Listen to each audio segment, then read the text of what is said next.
Hello students, myself Sanjay Bhardwaj, Assistant Professor, Jagannath Institute of Education, JIMS Gen Tech, Greater Noida. Today's topic is process of counseling.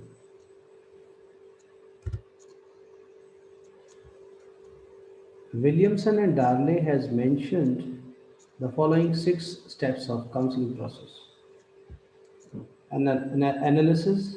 It is the procedure in which facts are collected and information is organized. Synthesis. In this step, the collected information is organized. Diagnosis. In this step, the reasons responsible for the problems are sorted out. Prognosis. The statement regarding the use of diagnosis is known as prognosis. Counseling. The steps taken by the counselor and the client for judgment constitute this step. Follow-up. This step includes the evaluation of the effectiveness of the counseling services or efforts to help the pupil in solving his new problem.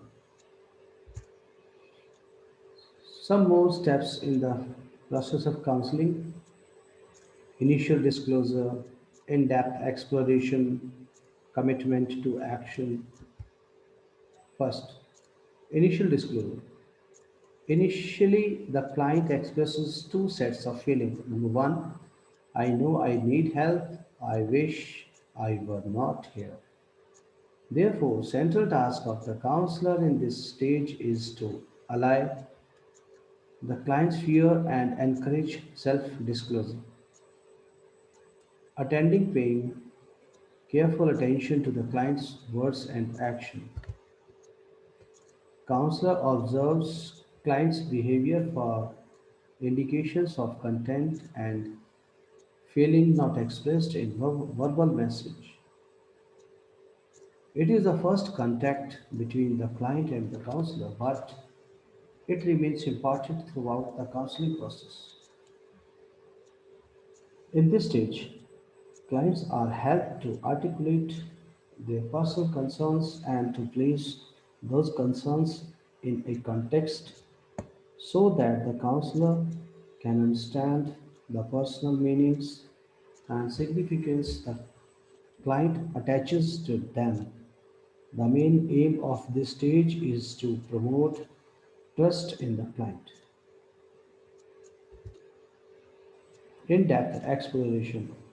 Client begins to formulate a new sense of hope and direction. Counselor at first discusses the diagnostic impression of the client's dynamic and coping behavior. As the relationship becomes more secure, the counselor begins to confront the client with observation about his or her goals or behavior. This will help the client arrive at newly challenged and refined views of self. Immediacy is referred to in three ways: general discussion about the progress of counseling relationship, immediate response to the client's statement disclosing current thoughts about counseling, third, counselor's personal response to the client in the present. This stage becomes emotionally stressful because the client faces the inadequacy of habitual behaviors. In this stage, client and counselor comes to a mutually acceptable diagnosis of the problem. Commitment to action. How to accomplish goals that have emerged in the previous two stages. Client relates his behavior to accomplish goals. This stage includes identifying possible alternative courses of action the client might choose. Once an action decision is made, the client tries some new behaviors. The counselor supports and reinforces the trying of new behaviors. Thank you very much.